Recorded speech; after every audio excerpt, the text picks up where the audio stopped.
नमस्कार दोस्तों, हमारा भारत देश सभ्यताओं का देश है, संस्कृतियों का आईना है, परंपराओं और धरोहरों का संरक्षक है। यहाँ अनेकों परंपराएं हैं जो अपना खासा महत्व रखती हैं। यहाँ पग पग पर बोलियां बदल जाती हैं, भाषाएं बदल जाती हैं, वेशभूषा बदल जाती है, खान पान बदल जाता है, साथ ही बदल जाता है यहाँ नृत्य और गायन। फिर भी हमारा भारत देश अनेक संस्कृतियों को अपने अंदर समेटकर अनेकता में एकता की मिसाल को कायम करता है।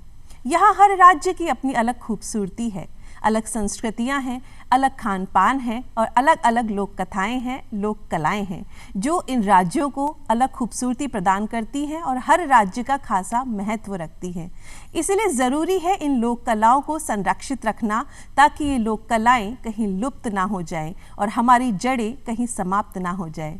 लेकिन आप भी सोच रहे होंगे कि आज सुबह सुबह हम लोक कलाओं की बातें क्यों कर रहे हैं। वो इसलिए क्योंकि आज स्टूडियो में हमारे साथ जो मेहमान हैं वो कई सालों से लोक कलाओं को संवर्धित करने का काम कर रहे हैं। उनकी कोशिश है कि ये लोक कलाएं कहीं लुप्त ना हो जाएं, हमारी जड़ें कहीं ख़त्म ना हो जाएं। तो आइए मिलकर स्वागत करते हैं हरीश मेघवाल जी का और लोकेश पालीवाल जी का। हरीश जी, लोकेश जी, आपका बहुत बहुत स्वागत है धरती धौरारी में। आज आप इस मंच पर आए हैं, यकीनन बहुत सी बातें आपसे होंगी, लोक कलाओं को और करीब से हम जानेंगे। सर, सबसे पहले मैं आपसे पूछना चाहूँगी कि राजस्थान एक सांस्कृतिक धरोहर है, यहाँ बहुत सी अलग अलग लोक कलाएँ हैं। बात करें अगर गवरी की, तो आप गवरी की तरफ खासा आकर्षित हुए, ये भी एक तरह की लोक कला है। तो सबसे पहले यही जानना चाहेंगे गवरी क्या है और किस तरह आकर्षित हुए आप? गवरी मेवाड़ के आदिवासियों द्वारा आयोजित शिव और पार्वती की आराधना में किया जाने वाला एक अनुष्ठान या उत्सव है जी, जो 1.25 महीने तक चलता है। और इस दौरान आदिवासी लोग, खास तौर से भील आदिवासी ही इसको आयोजित करते हैं। इस 1.25 महीने के दौरान वो कई कठोर व्रतों का पालन करते हैं, जैसे हरी सब्जी का सेवन नहीं करते, अच्छा। मांस मदिरा नहीं खाते जी, और परिवार से भी दूर रहते हैं, पैदल चलते हैं और ज़मीन पर सोते हैं और व्रत उपवास वगैरह कई सारी मतलब कठोर तपस्या करते हैं, एक तरह से ये कहा जा सकता है। इसके अलावा इसका एक सकारात्मक या सबल पक्ष ये है कि ये पूरा समय वो कई नृत्य नाटिकाओं का मंचन करते हैं। अच्छा। जो लोगों का मनोरंजन करती है। और ये नृत्य नाटिकाएं या उनकी प्रस्तुतियाँ इतनी लोकप्रिय है कि लोग 35 डिग्री सेल्सियस की धूप में खुले प्रांगण में बैठ करके और पूरे दिन गवरी देखते हैं। 3 घंटे फिल्म की तरह नहीं, मतलब जी। सुबह 10 बजे से और शाम को 6 बजे तक उस खुले आसमान के नीचे 35 डिग्री सेल्सियस की गर्मी में वो देखते रहते हैं इसको। और जब तक गवरी चलती है जी, कोई वहाँ से हटता नहीं है। तो ये है गवरी जी। जिस तरह आपने बताया कि 45 डिग्री के टेम्परेचर में भी गवरी की धूम देखने को मिलती है, तो सर यही मैं आपसे जानना चाहूँगी कि अक्सर अखबारों में पढ़ने को मिलता है कि गवरी धूम के बारे में बहुत कुछ पढ़ने को मिलता है, तो ये क्या है गवरी धूम? जैसा अभी हरीश जी ने बताया कि लोकप्रियता के स्तर पर अगर देखें तो मेवाड़ में, राजस्थान के एक पर्टिकुलर क्षेत्र की मैं बात कर रहा हूँ, जहाँ से ये गवरी आती है, वहाँ आज भी बहुत से ऐसे सैकड़ों की तादाद में गांव हैं जो भील बाहुल्य के गांव कहलाते हैं जी। और वहाँ इस पर्टिकुलर सीजन में, जो हार्वेस्टिंग की बात का सीजन है, राखी के जस्ट दूसरे दिन से शुरू होता है और तकरीबन 1.25 महीने तक अलग अलग गांवों में अलग अलग ट्रुप या ग्रुप जो गवरी में पार्टिसिपेट करते हैं, जो गवरी में भाग लेते हैं, वो गवरी का मंचन शुरू करते हैं। तो चूंकि सूचना और संचार का माध्यम अब आ गया है, पत्रिकाएं हैं, अखबार में जैसा आप पढ़ती हैं जी, तो एक उल्लास, एक उत्साह का माहौल पूरे ही क्षेत्र में हो जाता है जी। कहीं से फोटोग्राफ्स आ रहे हैं, कहीं से, तो वो एक चीज़ निकल के आती है, उसको मीडिया कर्मियों ने या गवरी के प्रेमियों ने इसको एक धूम का नाम दिया है कि एक धूम मची है जी। दूसरा धूम का एक कारण ये भी माना जा सकता है कि गौरी में हम जैसे चर्चा करेंगे तो आपको पता चलेगा, बट ऑब्वियस कि जो वाद्य यंत्र प्रयोग में लिए जाते हैं वो बहुत यूनिक है और उनकी अपनी एक मिठास है, एक तरंग है जी। जो उत्साह और उन्माद का माहौल बनाती है। तो यही एक मोटे रूप से गौरी धूम है जी। इसके काफ़ी सारे देवीय या स्पिरिचुअल आध्यात्मिक पहलू भी हैं। तो वो बहुत सारी चीज़ें हैं जो मिलके एक गौरी धूम मचाती है, मोटे रूप से उत्साह कहते हैं जी। तो ये गौरी धूम सर है। इन सारे एस्पेक्ट्स पे हम चर्चा करेंगे, जैसे वाद्य यंत्रों की भी बात की उस पर भी हम चर्चा करेंगे। हरीश जी, यहाँ पर आपसे मैं ये ज़रूर जानना चाहूँगी, जैसे हर संस्कृति की उत्पत्ति कहीं ना कहीं से होती है, कहीं ना कहीं से उसका उत्थान होता है। अगर हम गौरी की ही बात करें तो गौरी की उत्पत्ति कहाँ से हुई, ये ज़रूर जानना चाहेंगे। अवश्य। सभी कई विद्वानों ने, मतलब सभी का मतलब कई विद्वानों ने ये कोशिश की, लेकिन इसका कहीं कोई संदर्भ मिला नहीं जी। कुछ लोगों ने तो सिंधु घाटी सभ्यता तक को माना है कि भाई यहाँ से ये गौरी का प्रारंभ हो सका, क्योंकि उसमें शिव है और ये शिव की आराधना में होती है गौरी जी। लेकिन ऐसा इतिहास तो कहीं मिला नहीं कि गौरी का प्रारंभ कब से हुआ। लेकिन इसके उत्पत्ति या उद्भव के विकास में कई मान्यताएं जरूर विकसित हुई और उन मान्यताओं का मैं विस्तार से वर्णन करना चाहूँगा। बताइए। तो सबसे पहली मान्यता तो ये है कि शिव और पार्वती ये मेवाड़ में ही रहते थे पहले। वैसे तो जब पार्वती जी पीहर चली गई तो शिव जी दुखी रहने लगे जी। तो उनके भक्तों ने, जिनको गण कहा जाता था उस काल में, उन्होंने शिव को प्रसन्न करने के लिए विभिन्न नृत्य नाट्य किए, मुखौटे लगा करके और अभिनय किया और इस तरह गौरी का उत्पत्ति हुई जी। एक सिद्धांत तो ये है जी। दूसरा जो दूसरी मान्यता जो है वो है शिव भस्मासुर की कथा। जी जी। तो भस्मासुर जो एक राक्षस था, उसका मूल नाम वृकासुर था। तो उसने शिव की तपस्या की और शिव की तपस्या करके और उसने उनसे एक भस्मी कड़ा प्राप्त किया। अच्छा। उसको मालूम था कि शिव के पास ऐसा कड़ा है, तो वो कड़ा उसने प्राप्त कर लिया और जिसमें ये शक्ति थी कि जिसके भी सर पे ये रखा जाएगा वो भस्म हो जाएगा जी। तो कड़ा प्राप्त करने के बाद, क्योंकि बिगड़ेल बुद्धि का आदमी था जी, उसने पार्वती को देखा तो उस पर मोहित हो गया वो कि अब मैं इसको कैसे प्राप्त कर सकता हूँ। तो ये सोचा उसने कि शिव के रहते हुए तो प्राप्त नहीं कर सकता, तो क्यों नहीं मैं इस कड़े से शिव को ही भस्म कर दूं जी। तो वो शिव के पीछे दौड़ता है। शिव कई सारी जगह छुपते फिरते हैं। ये बात जब विष्णु को मालूम होती है तो विष्णु उस शिव जी की सहायता के लिए आते हैं और वो एक सुंदर स्त्री का रूप धारण करते हैं मतलब जी। और वो उस भस्मासुर के रास्ते में आ जाते हैं। अच्छा। तो भस्मासुर उनके पीछे लग जाता है और उनसे विवाह करने की जो है चेष्टा करता है जी। तो वो कहते हैं कि भाई तुम मेरे साथ नृत्य करोगे तो मैं तुम्हारे साथ विवाह करने को तैयार होंगी। दोनों नृत्य करने लगते हैं। तो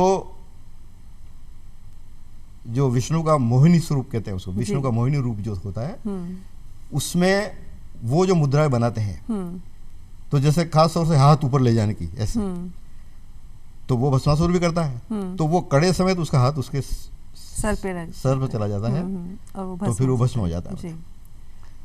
तो भस्म होते हुए उसने शिव से ये प्रार्थना की कि चूंकि मैंने आपकी भक्ति की है तो मैं चाहूँगा कि मेरा नाम आपके साथ अमर रहे। तो शिव जी भोले भोले बाबा जी बाबा थे। उन्होंने कहा कि ठीक है, ऐसा ही होगा। मैं एक राई मंडल की रचना करूँगा जी, जो बाद में गौरी कहलाई। अच्छा, इसमें राइया 2 पात्र होती है, इसलिए उसको राई मंडल कहा गया जी। तो उसमें मैं जो रूप धारण करूंगा, शिव ने कहा कि मैं उसमें जो रूप धारण करूंगा उस पर मुखोटा तुम्हारा होगा। अच्छा। और मुखोटा और खांडा, एक वो लकड़ी की तलवार होती है, ये तुम्हारा होगा। और जटा और भगवा वस्त्र मेरा होगा। अच्छा। तो इस गौरी में जो मुख्य पात्र एक बुढ़िया होता है, वो पात्र होता है जिसमें ये दोनों का मिला जुला स्वरूप है। फिर 2 इसमें राइयाँ होती है, तो एक शिव पत्नी पार्वती और दूसरा जो विष्णु का मोहिनी रूप था जी, वो होते जिसको हैं। गौरी कहा गया था। सर, जितनी खूबसूरती से आपने पूरा ये बताया चित्रण, वो मेरे पूरे दिमाग में चल रहा था कि क्या क्या क्या हुआ होगा। और जिस तरह आपने बताया कि मोहिनी रूप धारण किया, शिव रूप धारण किया, पार्वती का रूप धारण किया, तो इन पात्रों का चयन किस तरह किया जाता है ये मैं ज़रूर जानना चाहूँगी, क्योंकि अभिनय एक बहुत कठिन विधा है। और जो आप बता रहे हैं गौरी में भाव भंगिमाओं का भी बहुत महत्व होता है, तो उनको पात्रों को भी वो पात्रता होनी चाहिए कि उस अभिनय के साथ न्याय कर सके। किस तरह पात्रों का चयन किया जाता है इसमें? ये एक्चुअल में ये जो विशेष जो इसका सिद्धांत, उत्पत्ति का जो सिद्धांत है ये, तो इसका अभिनय, इसकी प्रस्तुति गौरी में ज़्यादा होती नहीं है। अच्छा। ये तो एक बैकग्राउंड की स्टोरी है। मतलब गौरी में जो प्रस्तुतियाँ होती है वो सारी अलग से है। हालांकि आजकल इसको भी करने लगे हैं आदिवासी लोग, इसको भी करने लगे हैं।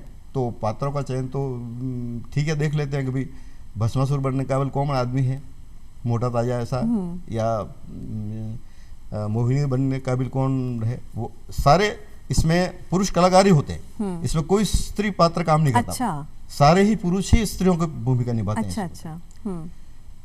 तो ऐसा है जी। इसके बाद एक पात्रों की और प्रश्न है की बात को मैं थोड़ा सा और ऐड करना चाहूँगा कि जैसा आप पूछ रही हैं पात्रों के चयन या पात्रता, तो इससे पहले मैं थोड़ा गौरी के कोरम पे चर्चा करता हूँ कि गौरी में जैसा भी आपने देखा कि उत्पत्ति के पीछे क्या अवधारणा है।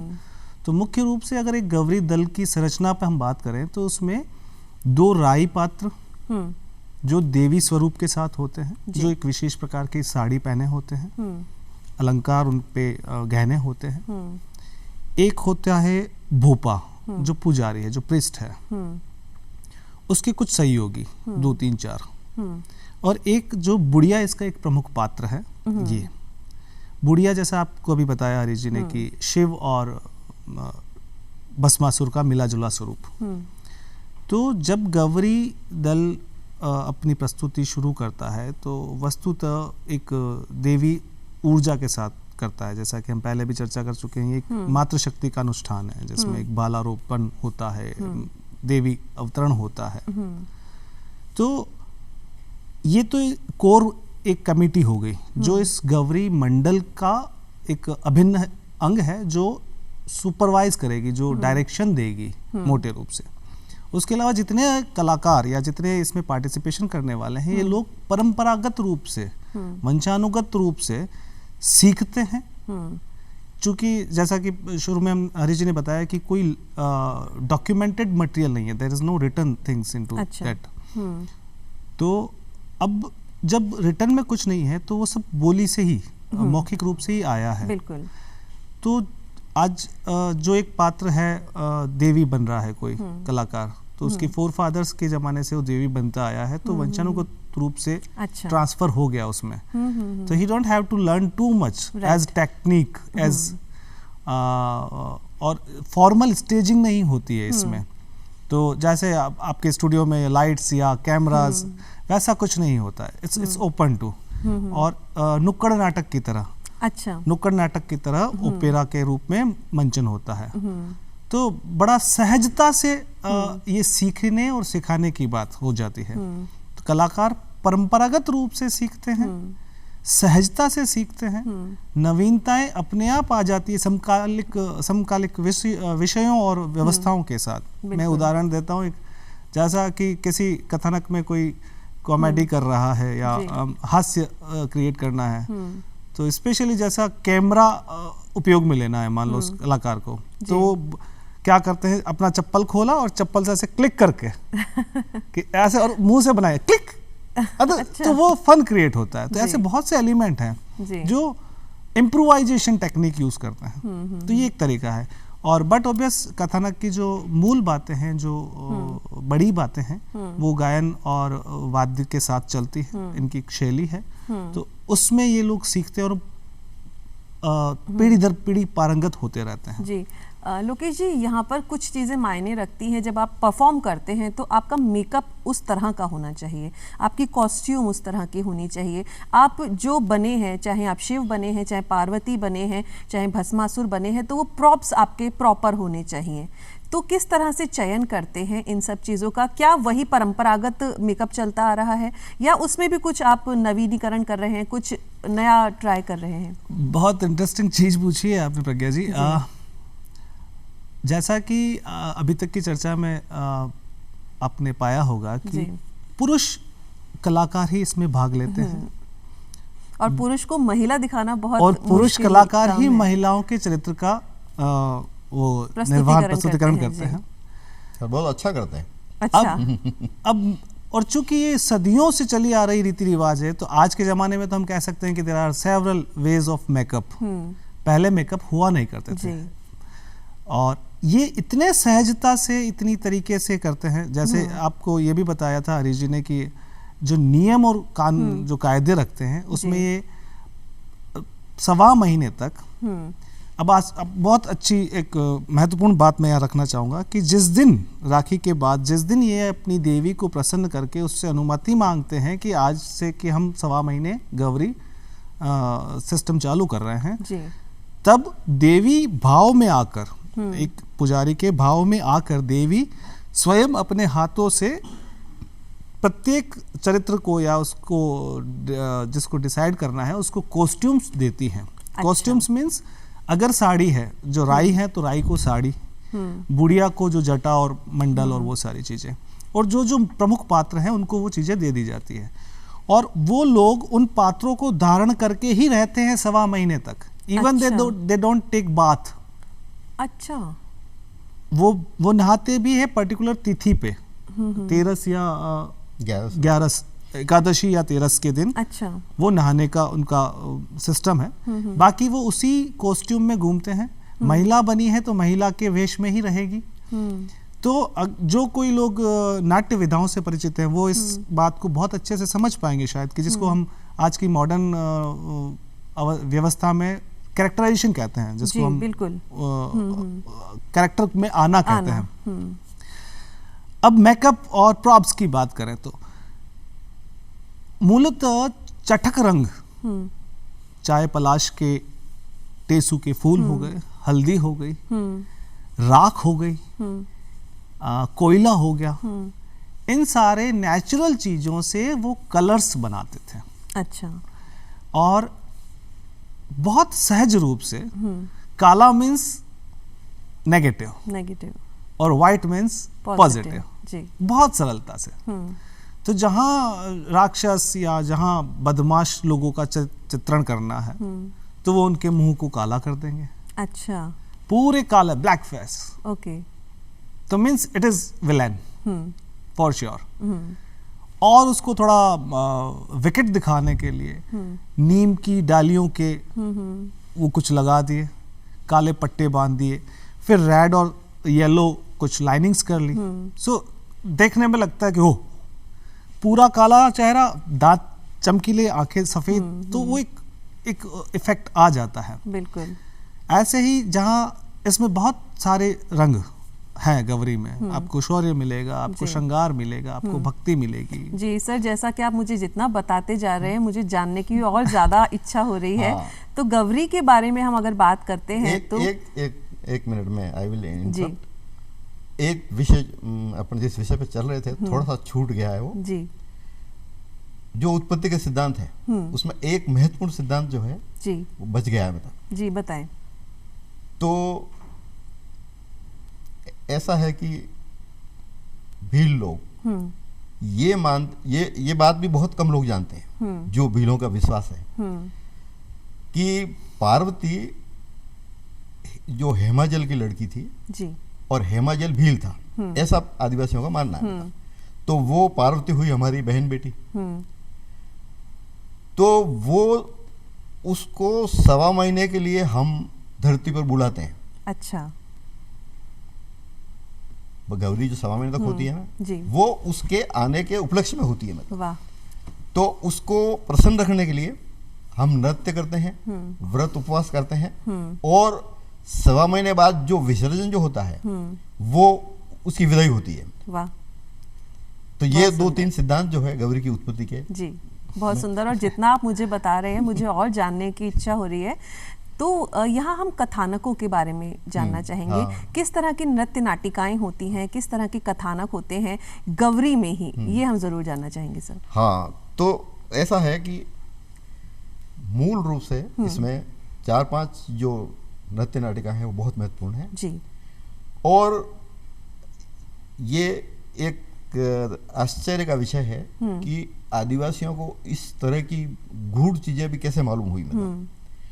और एक नृत्य का नाटिका तो ऐसी है कि जो पर्यावरण संरक्षण के बारे में है जी। आज पर्यावरण संरक्षण के लिए हाहाकार मच रहा है, लेकिन मेवाड़ के आदिवासियों ने जो सदियों पहले एक परिकल्पना की, ऐसा आज भी कोई सोसाइटी या कोई देश सोच नहीं पाया मतलब जी। तो मैं पहले उसके बारे में बताता हूँ। जी बिल्कुल। तो उस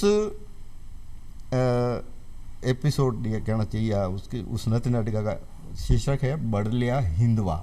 अच्छा। बड़ का वह पेड़ जिस पे देवियां झूला झूलती थी। वाह, क्या शीर्षक ही कितना खूबसूरत हाँ है। बिल्कुल। तो कहानी के अनुसार जी। पृथ्वी प्रलय का शिकार हो गई, वनस्पति विहीन हो गई, तो सूर्य की तपन से सभी देवी देवता त्रस्त हो गए। तो अब क्या करें? तो देवी अम्बा को ये भार सौंपा गया जी। कि तुम किसी तरह से वनस्पति लाओ कहीं से और फिर पृथ्वी पर वापस लगाए। तो देवी अम्बा ने सारी देवियों को कहा कि तुम लोग ढूंढो कहाँ वनस्पति मिल सकती है मतलब। लेकिन कहीं वनस्पति मिली नहीं। एक दिन अम्बा को एक भौरा उड़ता हुआ नजर आया जी। तो अम्बा ने उसको पकड़ लिया और उसको कहा कि भौरा वहीं रह सकता है कि जहाँ वनस्पति हो। बिल्कुल। तो इससे इसका पता पूछा जाए कि तू कहाँ से आया।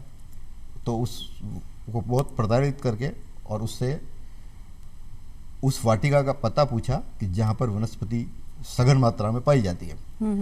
तो वो वाटिका थी नागराज वासुकी की बाड़ी। अच्छा। पाताल लोक में।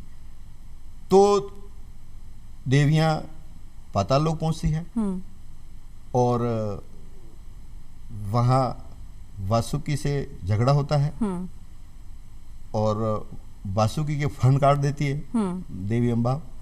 और अंत में उसकी पत्नी उससे याचना करती है कि भाई इनको जीवित रहने दो, तुम्हारा क्या चाहिए जी। तो उन्होंने कहा कि हम यहाँ से ये वनस्पति ले जाएंगे मतलब।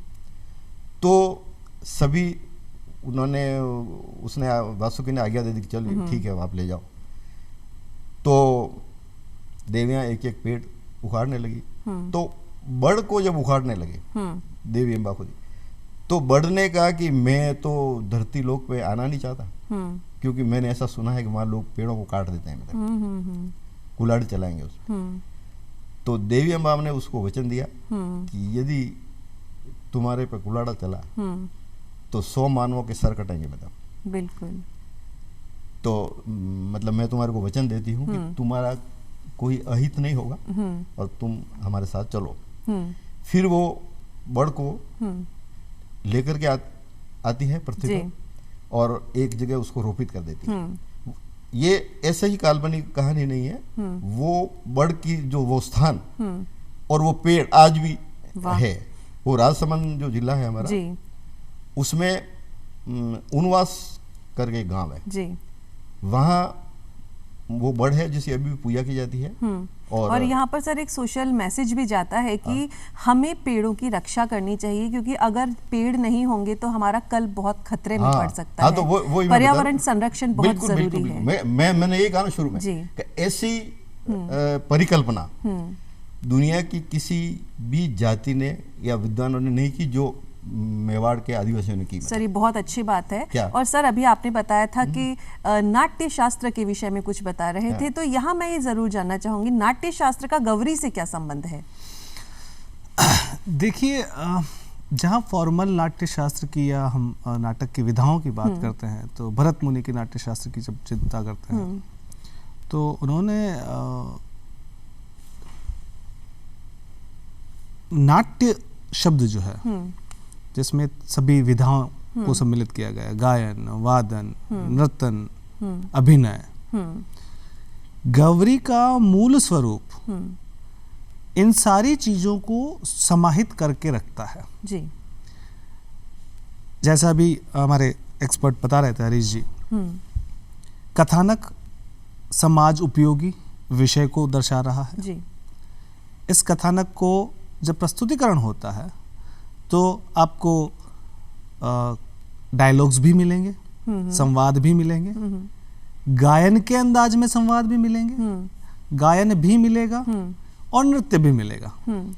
इसी कथानक की विषय में मैं इसी आपके इस प्रश्न को इसके साथ जोड़ते हुए मैं उत्तर देना चाहूँगा कि जब देवी अम्बाओ बड़ का पेड़ धरती पे रोपित कर लिया तो उन्होंने जिस राजा के राज्य में इसको रोपित किया उससे वचन ले लिया कि अब आप इसकी रक्षा करेंगे, और ऐसा कह के वो चली गई।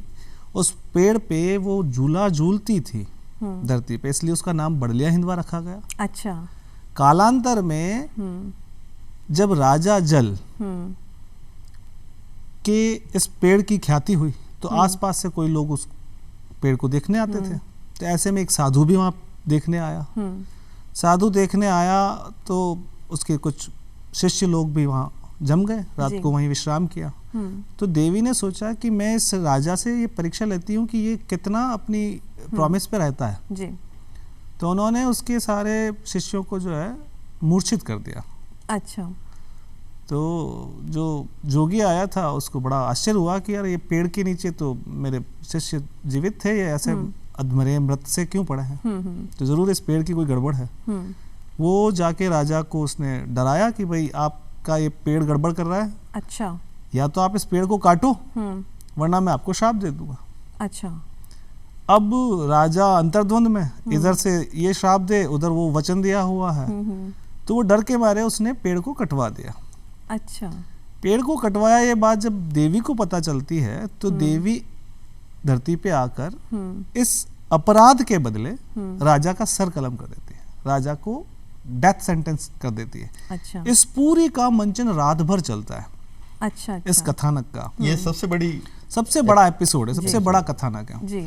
और इसमें इतनी गायन की विधाएं हैं, इतने नृत्य हैं जी। इतना ओज है, आप आश्चर्य करेंगे। एक सबसे बड़ी बात गौरी की कि जब देवी अवतरण की बात होती है, जब भी ये परफॉर्मेंस होती है, देवी का आना जब होता है, तब वो कलाकार, वो अभिनेता भावमय हो जाता है। बिल्कुल भावमय अतिरेकता के साथ, जिसको हम ये भी कह सकते हैं कि वो अपने में नहीं रहता, उसमें उसको देवी पजेस कर लेती है।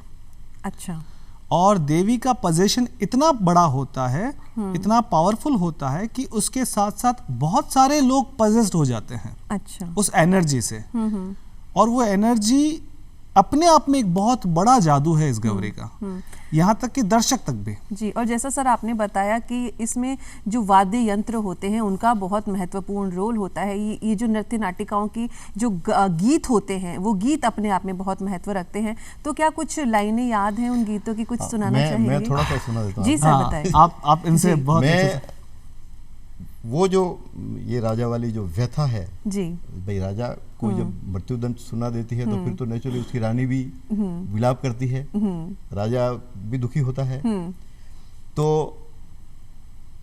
वो उसमें फिलोसॉफी जो है, मतलब वो बता रहा हूँ, वो राजा कहता है कि जीवित तो भी मर तो, यदि मैं जीवित रहता तो भी कभी न कभी तो अवश्य मरता। बिल्कुल। क्या कई होच मत कीजिए, अब तुम कोई चिंता मत करो, मतलब ये तो मैं जीवित रहता तभी मरता, और अब ठीक है, जाना है तो जाना है, मतलब अब के बिछड़े हुए अपन नहीं मिलेंगे, मतलब अभी जो अपन बिछड़ रहे हैं अपन अभी कब मिलेंगे नहीं, मतलब। तो ये गाने होते हैं, गीत होते हैं, ये गाने होते हैं, ये जी। गीत होते हैं। सर, आपने लोकेश जी भी बताया था कि इसमें कुछ अलग तरह के वाद्य यंत्र काम में लिए जाते हैं और हर वाद्य यंत्र की अलग ही खूबसूरत ध्वनि होती है। किस तरह के वाद्य यंत्र काम में लिए जाते हैं? देखिए, इसमें 2 प्रमुख यंत्र हैं, वाद्य यंत्र हैं। जो एक है जिसको हम कहते हैं थाली। थाली। अच्छा। ये अमूमन तांबा और पीतल मिश्रित थाली होती है, जो डोरी से लटका के और लकड़ी की एक डंडी से इसको बजाया जाता है रिदम के रूप में जी। और एक होता है मादल।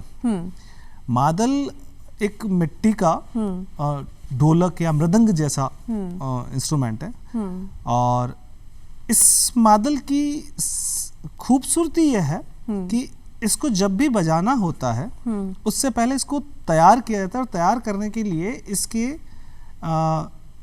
दोनों तरफ जौ के आटे का, अच्छा, जौ के आटे का लोई, हाँ, वो लगाया जाता है। अच्छा।